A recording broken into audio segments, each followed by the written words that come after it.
Scott and Carla, it's Bill Wolcotts, and doing your market analysis. I do these videos. I've been doing these for about a year. Started doing them with a guy who listed with me up in Angola, and he was long distance, so I did his market this way.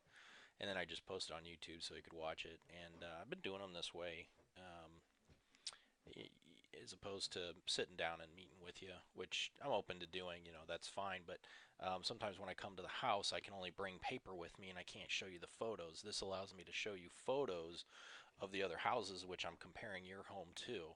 So I kind of like this. Otherwise, meet at the office and we could do it and go through it. But this kind of works out to be convenient. But if you guys wanted to meet at the office and talk, it's more than happy to do that. I do prefer face-to-face, meetings and so forth, but this just seems to work out pretty well. So anyway, I'll just go ahead and get started. These usually take, this videos usually ends up being about 20 or 25 minutes long.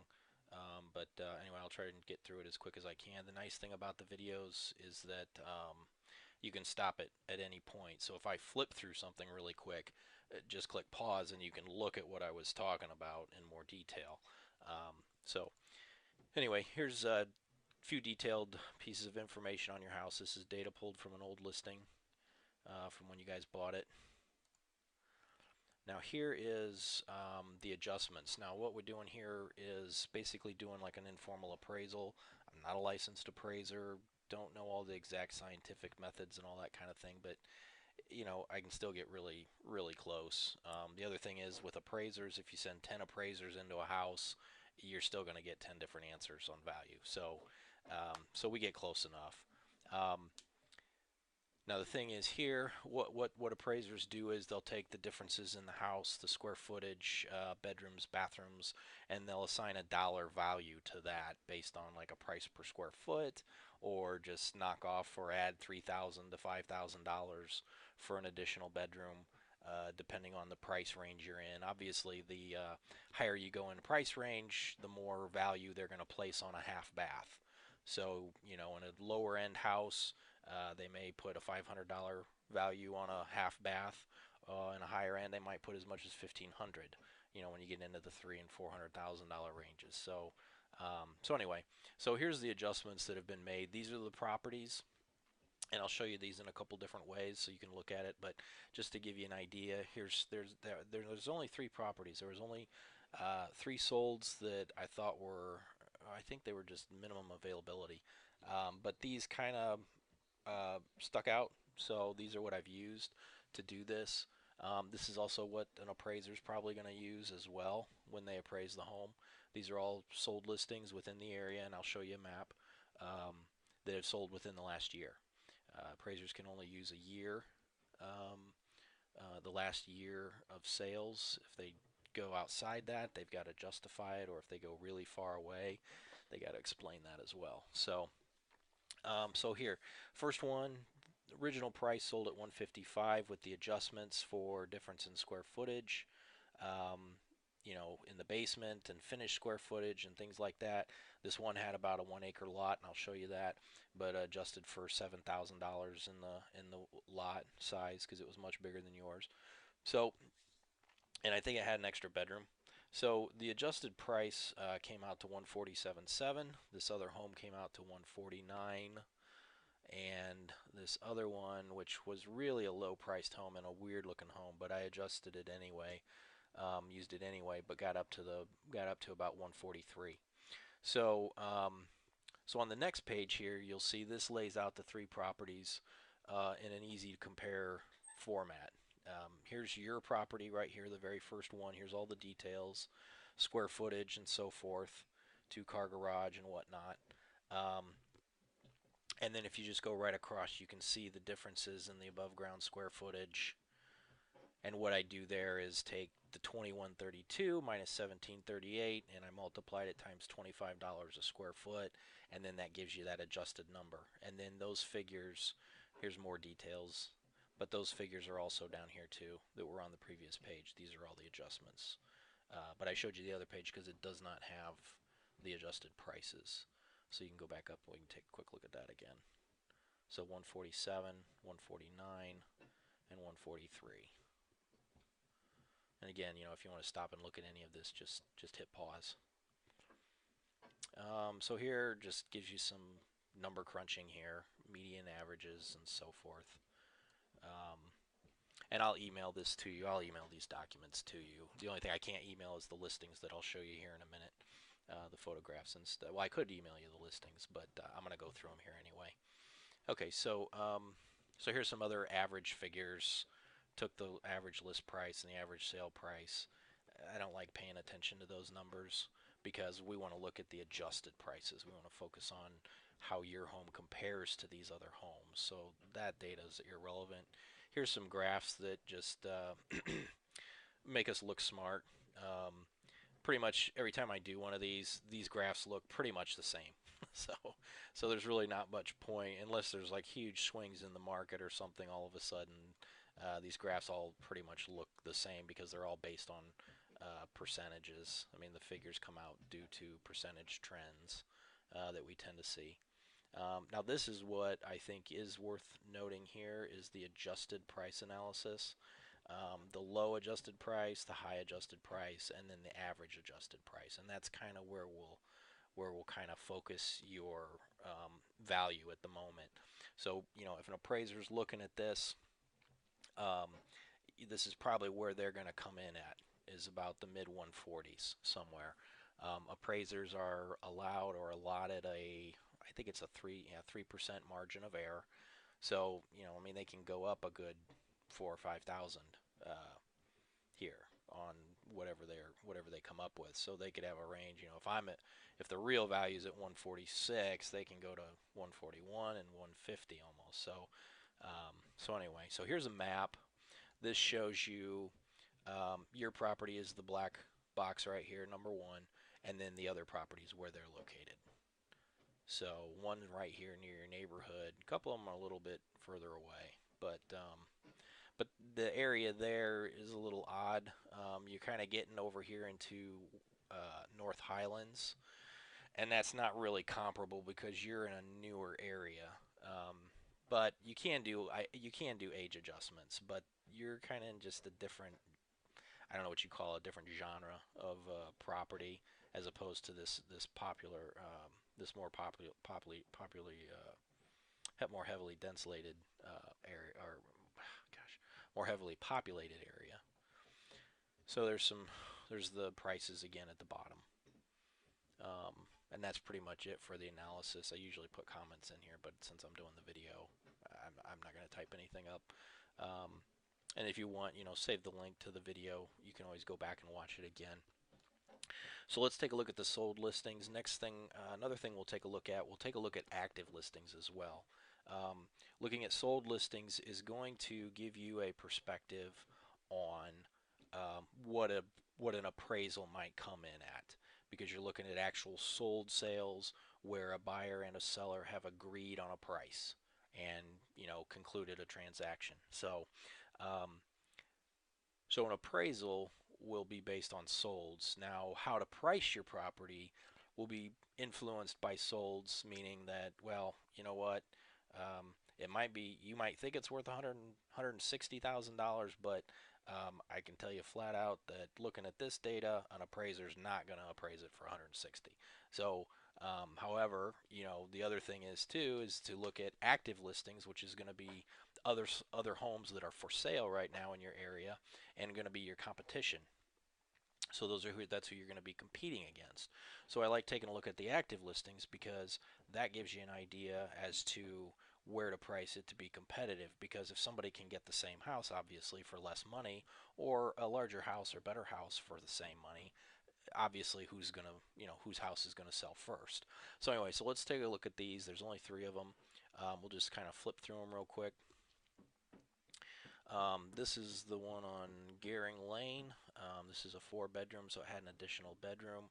A little bit larger, substantially larger house. So I made the appropriate adjustments. Now, as you're looking at this, 164.9 is what they listed at. Down at the bottom of this sheet is the selling price. 155 is what they actually got, and then they had $1,500 in concessions. So you take that off of there as well. So 2100 square feet. Let's take a look and flip through photos. Again, if I flip too fast, just stop the video and you can, back it up and look at it more closely. So it's a nice looking property, all brick front. Not sure what those towers are, if that's behind the property line or if, I don't know. Not sure what those are. Might be a deterrent if they're, obstructing the property somehow. So nice big kitchen. Um, that's okay. It looks like the house might be outdated. Now, they didn't give a whole lot of photos here, but it looks like a nice property. All right, the other one, and the decor, looking at the photos gives you an idea of decor, so you can compare your home and say, this one looks better. Now, this one is a repo. Now, I used it anyway. Typically, I try not to, but because of the limited sold properties in the area over the last year, I used it anyway. And plus, I don't think it sold for a horrible price. It may have been able to sell for more if it were, kept up or, a little more updated. It's definitely outdated when you see the photos, you'll see. Now, the location looks pretty nice. Kind of a different looking property. Almost looks like kind of like a stilt, built on stilts, but not. So it's got a foundation, but it's two levels, and then the garage is right there. You'll see that. Yeah, so you got the garage, so it's kind of a strangely structured home. Um, you know, Berber carpet. You can see it's obviously outdated. Kitchen's definitely outdated. Appliances, flooring.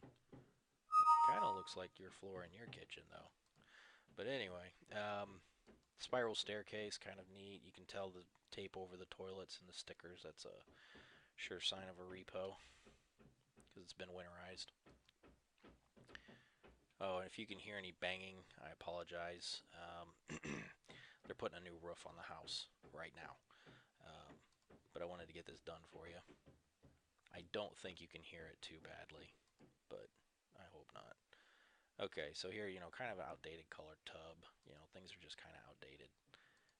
Now this is kind of a good comparable. Um, 2,000 square feet. All these details are on, or the relevant details are in that market that we looked at just a moment ago.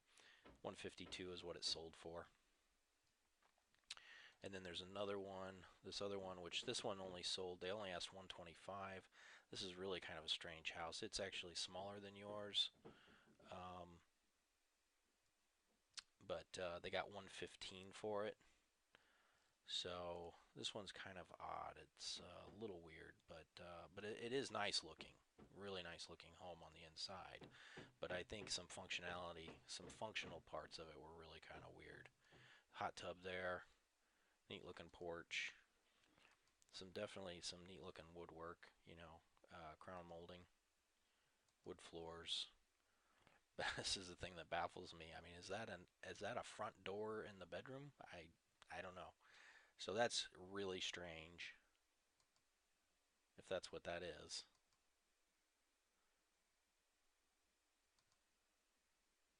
Kitchen's pretty nice looking. But here, what's this door? Is this the front door? I don't know. So it looks like if we had walked through this house, it'd be a little odd as far as the functionality of the home. And then it's on a basement, which is nicely finished.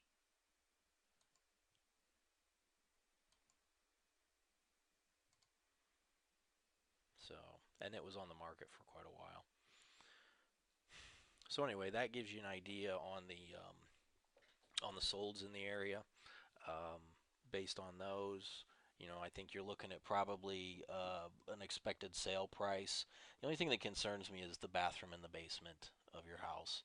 Um, that just might, I don't know, that might just twist a buyer the wrong way because of the way it's done and everything. But I don't know that I'd go to the trouble to fix that with the plumbing the way it is and stuff. I think maybe just one of those things they just would overlook. It works, it's functioning properly, it's not buried in the concrete like it should be, but it does work. So I don't know, but it does have you have a nice big basement in your house, and I'm just gonna pause this here for just a second, and I'll bring up we'll cover the active listings. Okay, so let's just kind of flip through these active listings. Here we've got 149 as a list price. So this is going to be your competition. These are in the '08 zip code. Now this is a new spec home. We'll just flip through photos real quick just so you can get an idea of what this looks like, how it would be competing. Now obviously it's really nice looking. It's all fresh, clean, painted, new carpet, everything. Everything is brand new. Um, your house, you guys have a new roof, which is good. I think I forget about your furnace. Some of the things when a house gets to the age that yours is, and it's that 15, I don't know, 16, 17, 19, maybe 20 years old, definitely at 18, the thing a buyer is going to look at, or the thing I tell buyers when I'm out with buyers is, okay, this is 18 years old. Keep in mind now that at some point soon you're going to be putting on a roof, and if it doesn't have a new furnace, you're probably going to be doing a furnace, and those are a couple high dollar items. Water heaters have usually been replaced by that point. They usually only get about around 15 years out of a water heater. So so this house is obviously much smaller. It's just on a slab, but this is competing with you at 149. Now, somebody's looking for space. Obviously, yours is going to appeal to them more. This is, however, a brand new home, so there's a trade-off there, which probably you probably appraisers don't compare. One rule of appraising is you do not compare new spec homes, new construction homes with existing homes. You just don't do it in appraisal. Kind of like comparing two stories to one-story homes. That's kind of a no-no. So here's one that's 11 years old, 4 bedroom, little bit more living space. But we'll just flip through this so you can get an idea. They're asking 137.9, so not too much. And this is in Hickory Point.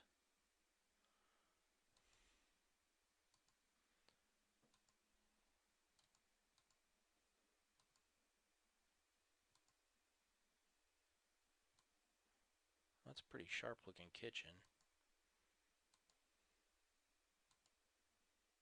Lighting looks pretty good. Definitely been updated. Kind of modern looking.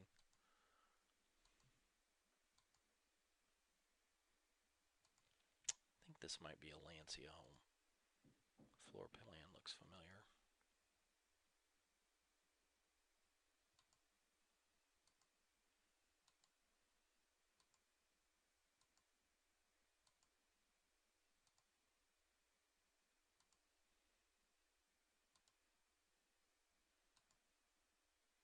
So this home, they've really kind of doctored it up nice, made it look good for showing.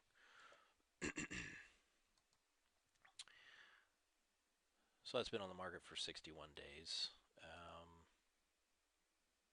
No price drops. Yeah, no price drops. Here's history if you want to see.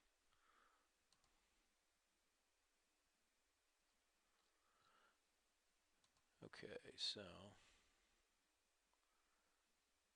Anglers Lane. This is over in Morgan Creek, which is right there at the end of, I think, is it Thomas or Thompson Road where Lowe's is? It's Thomas and Bass. Now this is a 4 bedroom, pretty big house, 12 years old.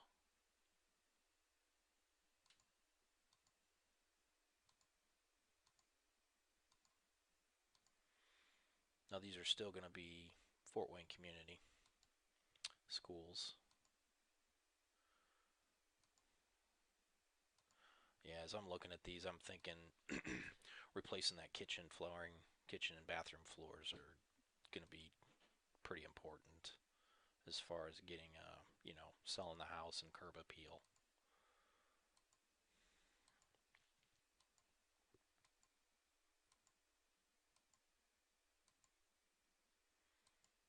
Nice laundry room.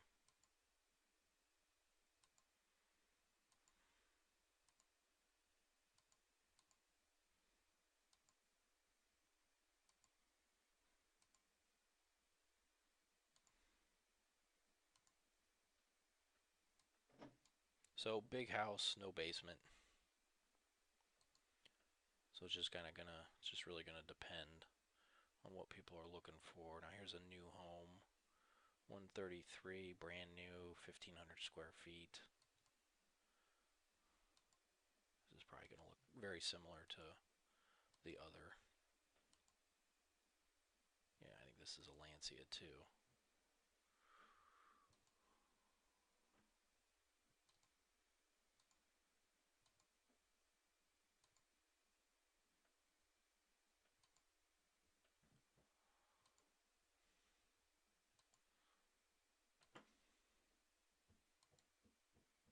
Nice modern decor. But again, this is two-story, so there's a lot of people out there too who are downsizing and they are looking for one-story homes. A lot of people would like one-story homes on basements because the nice thing is they can go to bed, get things out of the bedroom without having to go upstairs. And then when the family comes over for visits and the grandkids and everybody, they can have everybody down in the basement for Christmas and Thanksgiving and whatnot. So I'd say over 2 stories, yours is probably more appealing. Here, I think this is okay. This is a 12-year-old house. I think it's pretty small.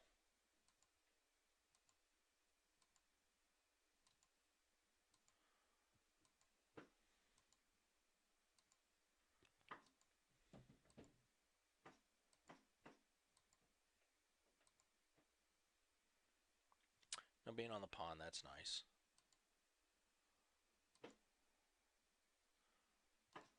So that's down in 132 range. Um, well, no, I guess it's 1,900 square feet, but anyway, so that'll just give you some ideas to what the competition is like in the area.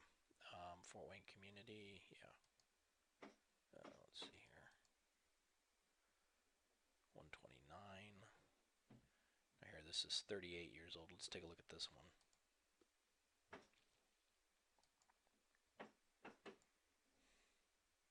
Oh, this is empty.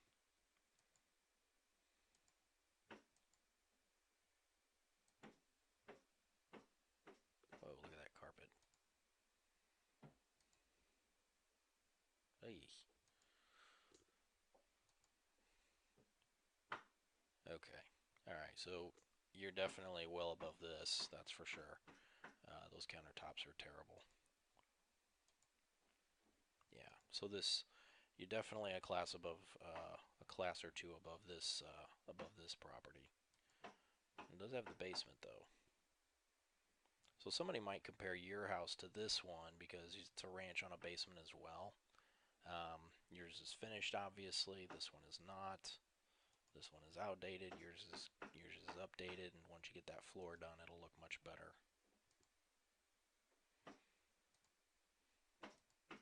Something else you might consider doing is putting hardware on your cabinets in the kitchen. You might just price something out. I don't know what to go with. I wouldn't know what to suggest to you. Probably like, I don't know, maybe brushed nickel, something like that. But not brass. Brass is out. I know that. I'm not a great decorator, but my wife is. She said brass is just over. So you don't want to do brass. Um, so anyway, next thing I want to do is the other thing here is that I'm thinking about is because we're getting into this 140, 150 price range, a buyer who's shopping may take a look at location, okay, and reconsider location. Now, they may want to be right where your house is in that area. I actually just closed a deal near there, off of Bass on this side of your side of Hillegas. But point being is that if I'm a buyer and I'm going to look at spending 140, 150,000, um, I might just consider going and moving out to the Homestead School District because it's going to be, a better school district than Fort Wayne Community. And so if I'm going to spend that kind of money, now I may not get as much house, but I'd be in a better location. So that's another competitive thing when you're in the area that you're in, the school district that you're in, and people are looking at their alternatives based on the amount of money they have to spend and what to do with it. So I want to take a quick look here at at the other zip codes, the Southwest zip codes, the Boise zip code. Okay, so here's a whole list of properties that are available. Let's just take a quick look at some of these. We'll do this. Let's see here. Um,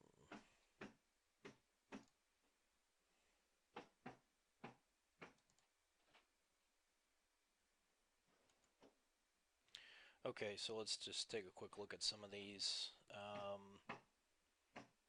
Now this is everything in the 120 to 160 range, I think, or no, 150. So anyway, these are on slabs, 1,500 square feet, 149.9. Now this isn't a Boyd, so we'll just flip through some photos here real quick.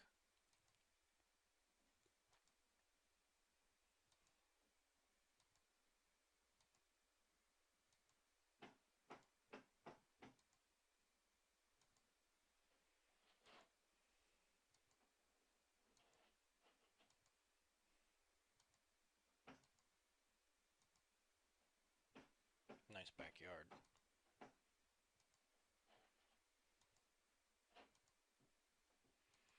This is much newer, only 9 years old. Now this is an older home, so you get a little more bang for your buck. 1,600 square feet. It's got a basement underneath. Looks like a big yard too.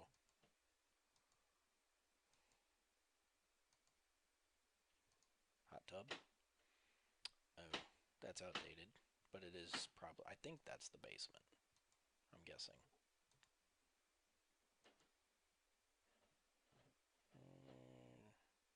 The butcher block countertops don't look good. They should have replaced those. Ooh, that's ugly carpet.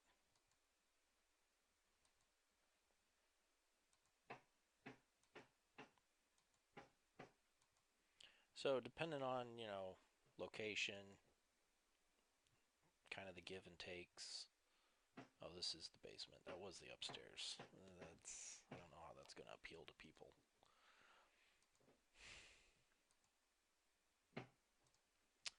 But I just want to kind of show you some of these, and like I said, you could pause and kind of flip through this. There's another one on a basement, 149.9. That's a two-story.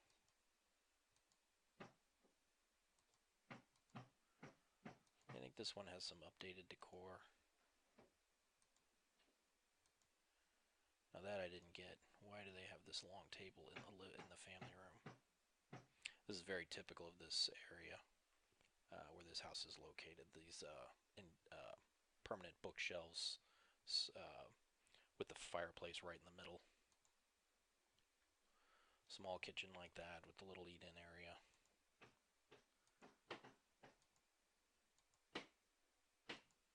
The basement's a plus. It's a big plus.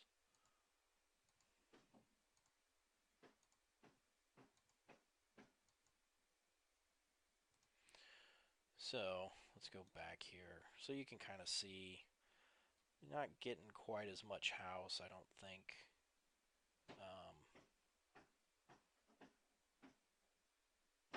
So here's 1,200 square feet for 144. I'll just flip through this one, then I'll kind of wrap this up.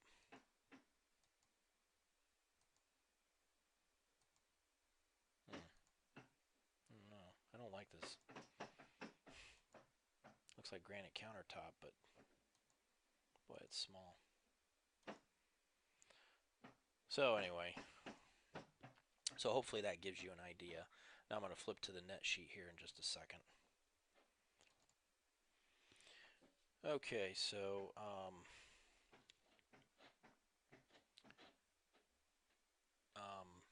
here's a net sheet that I put together. Now this is lined up in two columns, and I'll send you this as well, so you can actually kind of play around with the numbers if you want to. But I set up with two columns, two sale prices. So I should probably change this. Well, if we could get 149.9, I think that'd be great. Um, However, then I think you might get into a point where you may not be able to appraise for that much. It did get to be kind of questionable. Um, but 145 here, I think, is probably pretty realistic. Now, as I'm recording this, I just got your text, Carla, about the loan balances. Anyway, so I think this just seems odd to me because it looks like you guys paid 131 for the house, if that's correct. So you actually, I don't know, I don't understand how this is,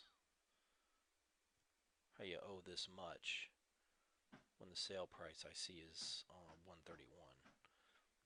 Anyway, I'll have to double check with you about that. So anyway, your property taxes 1450, current installment due 750, and then prorating taxes. So you'd have a credit to the seller for about that much.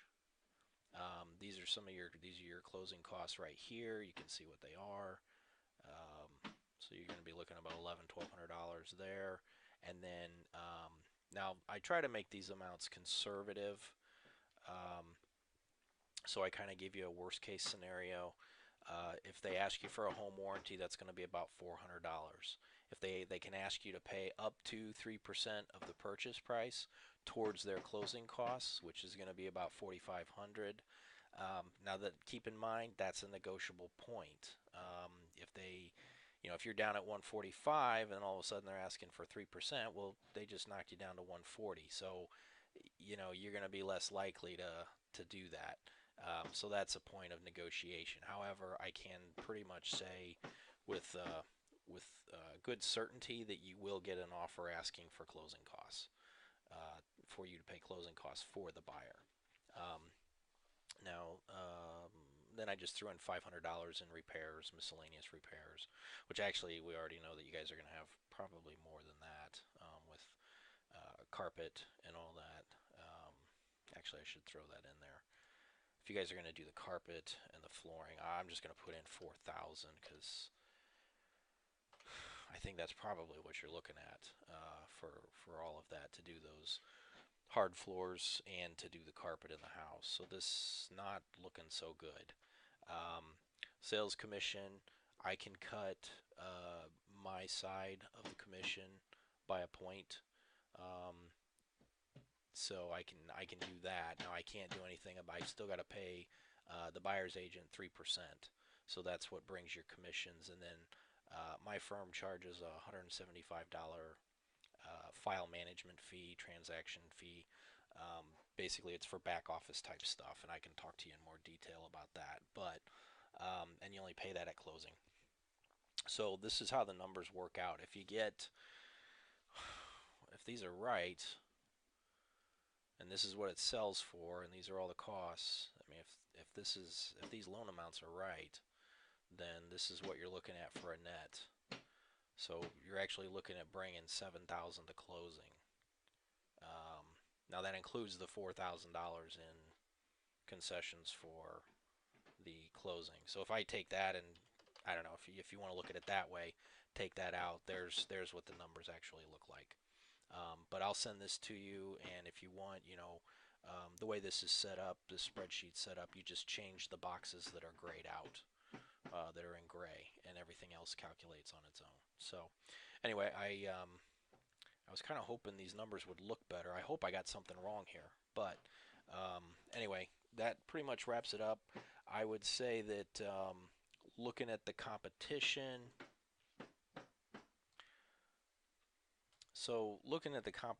here, this is the new property. This is that brand new spec home. So you can't really compete with that.